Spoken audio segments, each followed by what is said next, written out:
I'm Sue Jembrowski, and I'm a co-director of counseling at Joy House. I've been on staff since 2015 and was volunteering as a counselor there before. My name is Dana Jones, and I am the program director of Providence Network, and I have been with the network since 2008. Domestic violence is a pattern of behaviors in an intimate relationship that is all about power and control. And the goal is of the abuser, the goal is to gain power and control and maintain it for the partner as well as the household, really.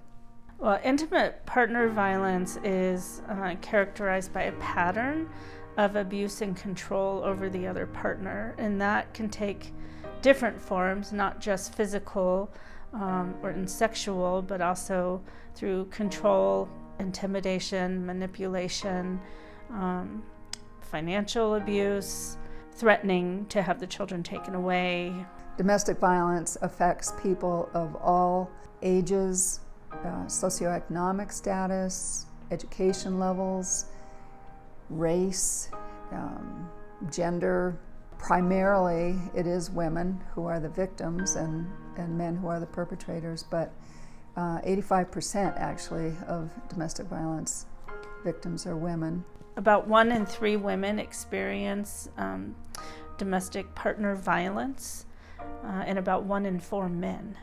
And then there are the children who, if they witness domestic violence, they're considered victims of domestic violence, even if they weren't personally attacked or verbally abused, or the different categories of abuse. Joy House is a 2-year transformational housing program for women and children coming out of domestic violence and other crisis situations.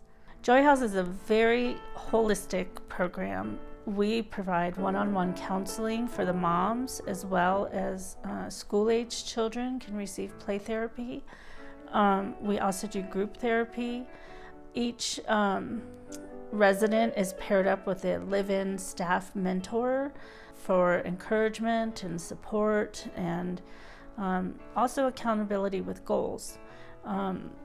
We also have a case manager to work on career development and getting connected to key resources in the community.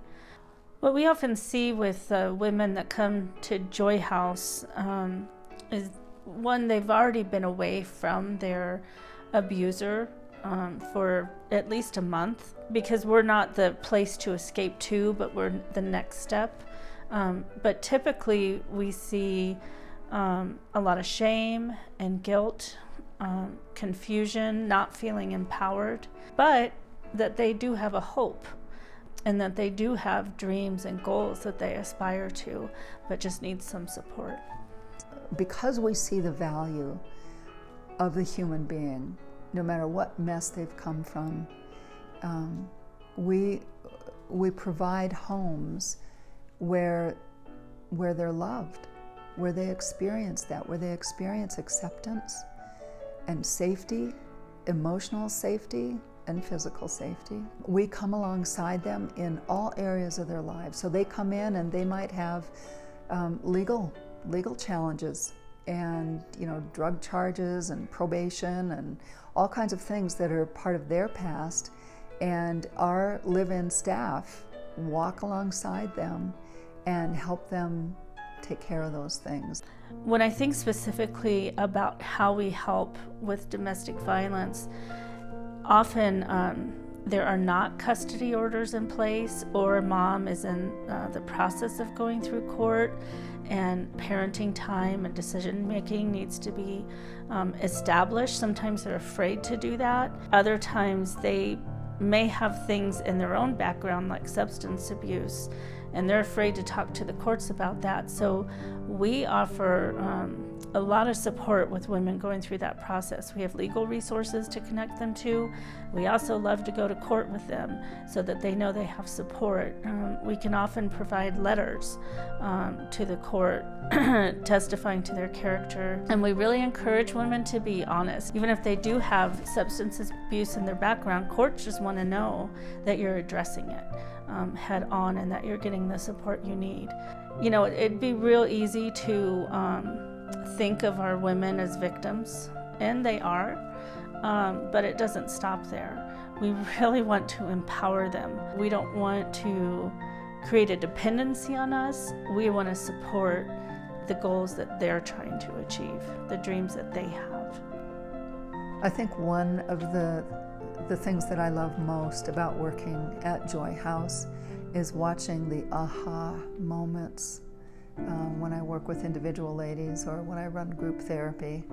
And I think of one resident in particular that I worked with who came, as most of them do, with broken relationships everywhere she turned. She had burned bridges, and over the time that I worked with her, just the restoration that took place not only in her personally, but in relationships with family members, there was a great amount of healing, and it was just beautiful. Watching moms and kids come in somewhat fearful and apprehensive, and then watching their personalities come out, especially like when the kids start getting sassy, I actually see that as a good thing because they know that they're safe.